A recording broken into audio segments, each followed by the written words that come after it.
नमस्कार, मैं हूं रत्ना और आप देख रहे हैं सी न्यूज़ भारत। आए रुक करते इस खबर की ओर। पश्चिम बंगाल के बलतोड़िया गणेश मेला मैदान में मंगलवार को एक ऐतिहासिक राजनीतिक घटना घटी, जब केंद्रीय गृह मंत्री अमित शाह ने भाजपा के प्रत्याशी डॉक्टर अजय कुमार पोद्दार के पक्ष में विशाल जनसभा को संबोधित किया। इस सभा में हजारों की संख्या में उमड़े समर्थकों ने भाजपा और अमित शाह के समर्थन में जोश से नारे लगाए, जिससे पूरा माहौल गूंज उठा और भाजपा की ताकत का इजहार हुआ। पश्चिम बंगाल में भाजपा की बढ़ती ताकत का प्रतीक बने केंद्रीय गृह मंत्री अमित शाह की विशाल जनसभा ने एक बार फिर साबित कर दिया कि पार्टी प्रदेश में मजबूती से अपनी पैठ बना रही है।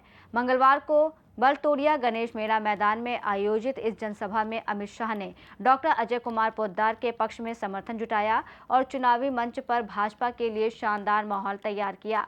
सभा के दौरान अमित शाह ने अपनी अभूतपूर्व उपस्थिति से सभा स्थल को गर्म कर दिया और अपने संबोधन में भाजपा के लिए अपार समर्थन की अपील की। गृह मंत्री ने बंगाल को घुसपैठियों से मुक्त करने का आह्वान करते हुए कहा कि भाजपा को वोट देकर बंगाल को घुसपैठियों से मुक्त बनाओ।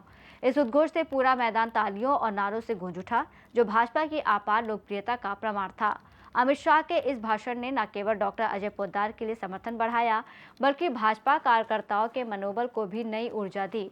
इस जनसभा के बाद भाजपा के स्थानीय कार्यकर्ता आश्वस्त हैं कि आने वाले विधानसभा चुनाव में पार्टी की स्थिति और मजबूत होगी।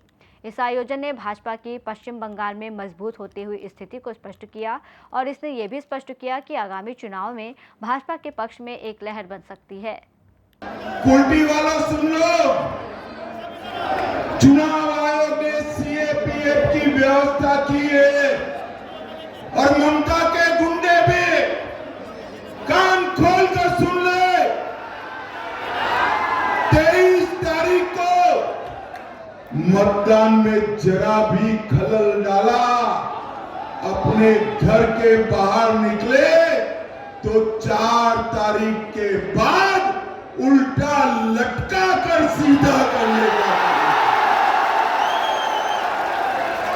ममता के गुंडों की बंगाल की जनता के सामने कोई मजाल नहीं। भाइयों बहनों, सिंडिकेट से मुक्ति पाना है या नहीं पाना? अरे दीदी लोग बोले जरा, पाना है या नहीं पाना है? ईंटा लेते हैं, सिंडिकेट को टैक्स दो। सीमेंट लेते हैं, सिंडिकेट को टैक्स दो। बल्ब लेते हैं, सिंडिकेट को टैक्स दो। ट्यूबलाइट पंखा लेते हैं, सिंडिकेट को टैक्स लो। ये सारी सिंडिकेट को भाजपा सरकार बंगाल की खाड़ी में डालने का काम करेगी। आप चिंता मत करो।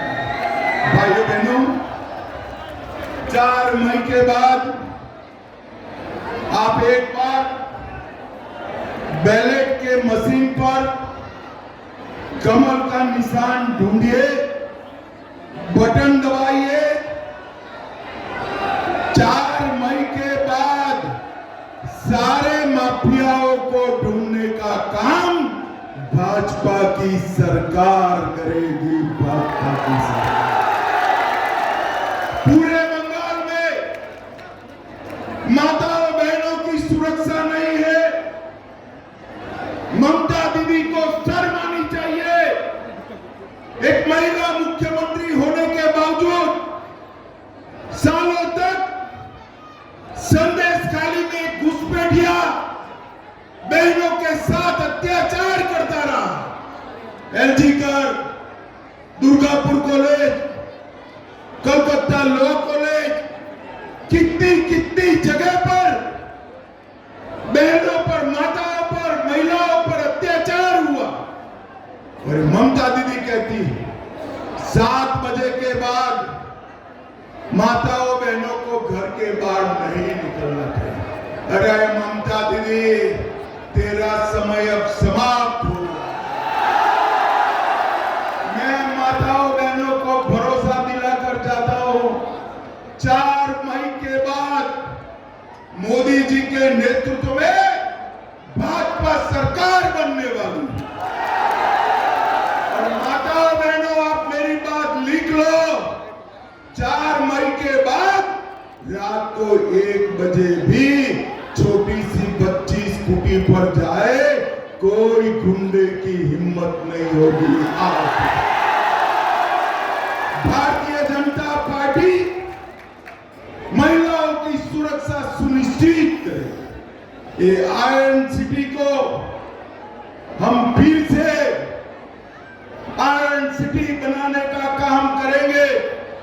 अवैध माइनिंग बंद कराएंगे। स्पंज आयरन की भट्टियों ने जो हवा में जहर घोला है, इसको बंद करेंगे और यहां पर रोजगारी लेने का काम भारतीय जनता पार्टी की सरकार करेगी। पश्चिम बर्धमान कुल्टी से सी न्यूज संवाददाता मनोज नियोगी की रिपोर्ट। केंद्रीय गृह मंत्री अमित शाह के संबोधन ने ये साबित कर दिया कि भाजपा पश्चिम बंगाल में अपनी सशक्त उपस्थिति दर्ज करवा रही है। डॉक्टर अजय पोद्दार के समर्थन में ये जनसभा पार्टी के लिए एक ऐतिहासिक मोड़ बन सकती है। अब ये देखना दिलचस्प होगा कि क्या इस उत्साह और जोश का फायदा भाजपा आगामी विधानसभा चुनाव में उठाएगी। इस रिपोर्ट में फिलहाल इतना ही। देश और दुनिया की तमाम बड़ी खबरों के लिए देखते रहिए सी न्यूज भारत।